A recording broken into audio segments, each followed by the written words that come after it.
નમસ્તે, કેમ છો બધા? મજામાં ને? આજે આપણે બાળ વિકાસમાં ગીત, અભિનય ગીતનું શું મહત્ત્વ છે એના વિશે વાત કરવાના છીએ.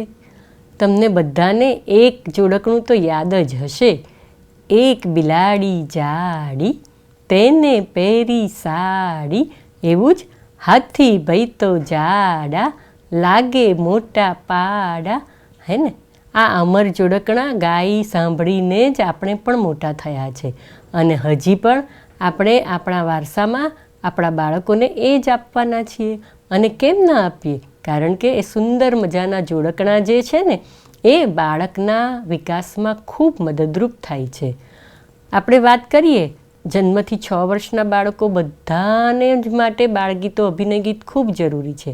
એમાંય શરૂ કરીએ કે જન્મથી 6 મહિના સુધી બાળકો જ્યારે માત્ર ઘોડિયામાં રહેવાનું પસંદ કરે છે, માતાના ખોળામાં રહેવાનું પસંદ કરે છે, ત્યારે એમની શરૂઆત થાય છે હાલરડાથી. નિંદર રાણી તું આવજે, બાલુડો વાટ જુએ તારી. કે પછી હોય, તમે મારા દેવના દીધેલ છો, તમે મારા માંગી લીધેલ છો, આવ્યા ત્યારે અમર થઈને રો.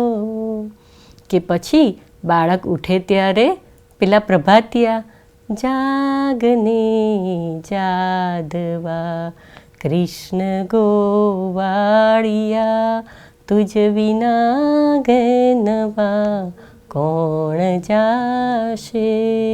કે પછી હોય, ઉઠ અઘવંજના, દત્ત મુનિ રંજના, સંસ્કૃતિ વિન કોણ આપ જાશે. તો આ રીતે પ્રભાતિયાથી શરૂઆત થાય અને ઊંઘ આવે ત્યારે હાલરડા આવે. તો આ જ બધા આપણા જે સંસ્કૃતિના વાહકો છે એ આપણા બાળગીતો છે. અને આ બાળગીતો અને અભિનય ગીતો કે સંગીતના પ્રકારમાં આ બાળકોને માટે આવતા જોડકણા કે બળબડ ગીતો કે પછી આવી રીતના પ્રભાતિયા હોય કે પછી આપણા હાલરડા હોય, આ બધું જ બાળકને માટે ખૂબ ઉપયોગી એટલા માટે થાય છે કે આનાથી બાળકોના કાનની કેળવણી તો થાય છે જ. બાળકો શબ્દોને સમજે કે ન સમજે પણ અવાજને પારખવાનું શરૂ કરે છે. માતાનો અવાજ, પિતાનો અવાજ અથવા તો ઘરમાં જેમની પણ સાથે એ રહે છે એ બધાના અવાજને એ ઓળખતું થઈ જાય છે. અને એટલે જ્યાં માતા ગાવાનું શરૂ કરે ત્યાં રડતું બાળક પણ શાંત થઈ જાય છે. કારણ કે સંગીતમાં, ગીતમાં એક લય હોય છે. આ લય અને એની સાથે સાથે ગાવામાં આવતા ગીતોમાં જે પ્રાસ હોય છે એ બાળકોને ખૂબ આકર્ષે છે અને એના કારણે બાળક ધીમે ધીમે શાંત બને છે. એટલે કે બાળકો જે એકદમ કોઈ વાર ટેન્ટ્રમમાં હોય છે, એટલે કે બહુ તોફાનને ચડી ગયેલા હોય છે, એવા સમયે પણ અથવા તો રડરડ કરતા હોય છે, કકળાટ કરતા હોય છે. કેટલાક બાળકો આપણે ઘણાના મોઢે સાંભળીએ છીએ જે યોગ્ય નથી કે આ બાળક તો રોતલ છે. તો આવા બાળકો પણ આપણે જ્યાં ગીત શરૂ કરીએ ત્યાં ધીમે ધીમે ધીમે શાંત બને છે. એટલે કે ગીત દ્વારા બાળકો એક પ્રકારની શાંતિનો અનુભવ કરે છે. બાળકોને જ્યારે આપણે સંભળાવીએ છીએ ત્યારે એ લોકો ખાસ કરીને જો તમે નોંધ્યું હશે તો આપણા મોઢાને બરાબર ટગર ટગર ટગર ટગર જોયા કરે છે. અને આ ટગર ટગર જુએ છે એમાં એ ઘણું બધું શીખે છે. આપણા મોઢાના હાવભાવ કેવા થાય છે, આપણે બોલીએ ત્યારે આપણા હોઠ કેવા થાય છે, આ બધું એ ધારી ધારીને જુએ છે. અને એ ધારી ધારીને જુએ છે એના કારણે જ એ ભાષા શીખવાનો પ્રયત્ન કરે છે. એટલે જન્મથી 6 મહિના અને 6 મહિનાથી 12 મહિનાના બાળકોના મુખની સામે આપણે બરાબર સામે બેસીને અથવા તો આપણા ખોળામાં લઈને જો એમને બાળગીતો, અભિનય ગીતો અને હાલરડા ને બધું સંભળાવીએ તો એનો ફાયદો ખૂબ મળે છે. જેમ જેમ આપણે બાળકોને સંભળાવતા જઈએ છીએ એમ એમ એનું જે પુનરાવર્તન થાય છે એ પુનરાવર્તન બાળકોને ખૂબ ગમે છે. એકનું એક સાંભળવાનું એમને બહુ મજા આવે છે અને એ ખૂબ મજા આવવાને કારણે એ વારંવાર સાંભળે પણ છે. અને વારંવાર સાંભળે છે ત્યારે એમના પેલા જે બ્રેનના વાયર છે એનું કનેક્શન ખૂબ થાય છે. એટલે આપણે આમ જોઈએ તો ગીત કરાવીએ કે વાર્તા કરાવીએ કે ચિત્ર વાર્તા લઈએ, આ બધામાં જ બાળકના મગજનો વિકાસ તો છે જ. અને એ મગજના વિકાસને માટે આપણે ખૂબ પ્રયત્નશીલ બનવાનું છે. હવે જેમ કે જોડકણા, થોડાક મોટા બાળકો આવે 1 થી 2 વર્ષના હોય તો એમને માટે નાના નાના જોડકણા પણ ખૂબ કામ લાગે છે. ઉઠીને જટ દાંતણ કરું પટ, નવડાવે બેનીને માથે પાડે લટ, આવા નાના નાના જોડકણા બહુ કામ લાગે છે. તો એની સાથે સાથે પશુ પંખી અને પ્રાણીઓ આવતા હોય અને એમના અવાજો આવતા હોય એવા ગીતો પણ એમને ખૂબ મજા આપે છે. જેમ કે મારી બકરી બોલે બે બે બે, મારી બકરી બોલે બે બે બે, પેલો કૂતરો બોલે ભાવ ભાવ ભાવ. આવું જ્યારે આપણે અવાજ કરીએ છીએ, બહુ મોટા અવાજમાં નહીં હો, નાના બાળકો પાસે બહુ મોટો અવાજ નથી કામ આપતો, પણ સોફ્ટ વોઇસમાં આપણે જો એ રજૂ કરીએ છીએ તો એમને ખૂબ મજા પડે છે. અને એમને બરાબર ધ્યાનથી સાંભળવાથી એની છાપ એમના મગજમાં બરાબર કોતરાઈ જાય છે. તો 2 થી 3 વર્ષના બાળકો માટે આપણે બેઠા બેઠા ઊભા ઊભા કરાવી શકીએ, ઘરમાં મજા પડે એવા ગીતો, અભિનય ગીતો પણ કરાવવા જોઈએ.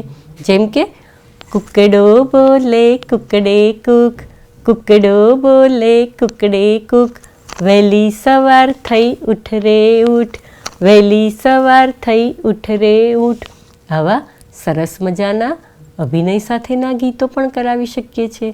આપણી ઘરની આસપાસના 2-4 નાના એમની ઉંમરના અથવા તો નાની મોટા ઉંમરના બાળકોને બોલાવી અને આપણે આ મજા બાળકોને જરૂર અપાવી શકીએ છીએ. આપણે એમની જોડે સામેલ થઈએ, એ એમને ખૂબ ગમે છે. એમને પોતાને આવડી ગયું છે એ બતાવવામાં પણ ખૂબ રસ હોય છે. એટલે એ જ્યારે પણ એમને આવડી જશે ત્યારે વારંવાર આપણી પાસે આવીને કે ઘરના બધા સભ્યો પાસે આવીને એની વાત મૂકશે અને વારંવાર આપણને બતાવવાનો પ્રયત્ન કરશે. તો આપણે એને ચોક્કસ આવકારવાનો છે. હા, પણ એટલું જરૂર ધ્યાન રાખીશું કે કોઈ મહેમાન આવે ત્યારે આપણે એમને પ્રદર્શિત કરવાની જરૂર નથી. બાળકો સહજ રીતે પોતાની કલા બતાવે તો મોસ્ટ વેલકમ. પણ મારું બાળક તો આ બહુ સરસ કરે છે, ચાલ ને બેટા કરીને બતાવને, આવું આપણે એમનું પ્રદર્શન કરવાની જરાય જરૂર નથી. બાળકો જ્યારે ગીતોને સાંભળે છે ત્યારે એની અંદરના શબ્દોને પકડે છે. શબ્દોને પકડે, 2 થી 3 વર્ષના બાળકો શબ્દોને પકડે તો એની સાથે સાથે એનો અર્થને તારવવાનો, એને સમજવાનો પણ પ્રયત્ન કરે છે. જેમ કે વહેલી સવાર થઈ ઉઠ રે ઉઠ, એટલે એવું ખબર પડે છે કે વહેલી સવારે ઉઠવાનું હોય અને આપણું નિત્યક્રમ પરવારવાનું હોય. તો કેટલાય ગીતો એવા પણ છે આપણી પાસે કે જેમાં બાળકો ઉઠે પછી શું કરવું, કેવી રીતે કરવું, આ બધાનું નિદર્શન પણ થતું હોય. તો આવા સરસ મજાના ગીતો આપણે ભેગા કરવા જોઈએ. અને હવે તો યુટ્યુબ પર અને એના પર ઘણા બધા ગીતો મળે છે, પણ આપણે ધ્યાન એટલું રાખવાનું છે કે આ ગીતો આપણે સાંભળવાના છે, આપણે તૈયાર કરવાના છે અને પછી આપણા બાળક પાસે મૂકવાના છે, કે નહીં કે સીધું સ્ક્રીન આપવાનું છે. આમ તો આપણે સ્ક્રીન આપવાની પરમિશન જ નથી આપતા. એટલે સ્ક્રીનનો ઉપયોગ આપણે શીખવા માટે કરવાનો છે અને બાળકોને પછી એની મજા આપવાનો છે. બાળગીતોથી બાળકો તો ખૂબ રાજીપો તો અનુભવે જ છે. એની સાથે સાથે બાળકોની કલ્પના શક્તિ પણ ખીલે છે, એમની યાદશક્તિ પણ ખીલે છે અને બાળકો વિચારતા પણ થાય છે. ઘણીવાર આ ઉંમરના બાળકોને નવા નવા ગીતો જોડવાનું ખૂબ આવડે છે. નવા નવા જોડકણા પોતાની જાતે બનાવે છે. ચાંદા મામા આવજો, મને મમ્મમ આપજો, આવું કેટલાય બાળકો કંઈક ને કંઈક ગણગણ ગણગણ કરતા જ હોય છે અને પોતાની રીતે એને બનાવતા હોય છે. આ બાળકો જે શબ્દો સાંભળે છે એ સાંભળેલા શબ્દોને પ્રાસમાં મૂકવાનો, લયમાં મૂકવાનો જે પ્રયત્ન કરે છે એ જ એમની પ્રગતિનું સૂચક છે. તો બાળકો સાથે આપણે નીત નવા ગીતો ગાતા રહીએ, બાળકોને એના અભિનય કરાવતા રહીએ, આપણે પણ અભિનય કરતા રહીએ. આ બધાના કારણે બાળકોનો એક સામાજિક અને સાંવેગિક વિકાસ સરસ રીતે સધાય છે. જન્મથી 3 વર્ષનો સમયગાળો એવો છે કે જેમાં સૌથી વધારે જરૂર છે કે મા બાપ અને બાળકનું જોડાણ ખૂબ સારી રીતે બને. આ જોડાણ જેટલું સારી રીતે બનશે, જેટલું હકારાત્મક બનશે, એટલું બાળકનું વ્યક્તિત્વ વધારે ને વધારે સારી રીતે ખીલી શકશે. જેટલું આનંદમય બાળપણ રહેશે, એટલું બાળક આખી જિંદગી આનંદમાં વિતાવવાનો પ્રયત્ન કરશે. તો નાના નાના જોડકણા, નાના નાના બાળગીતો, નાના નાના અભિનય ગીતો, આ બધા આપણે ભેગા કરીએ અને આપણા બાળકો સુધી એને પહોંચાડીએ તો એનો સૌથી મોટો લાભ બાળકોના ભાષા વિકાસમાં, સામાજિક વિકાસમાં અને એની સાથે સાથે એમના મગજને તૈયાર કરવામાં થશે. તો આજે આપણે આટલેથી અટકીએ છીએ. અસ્તુ.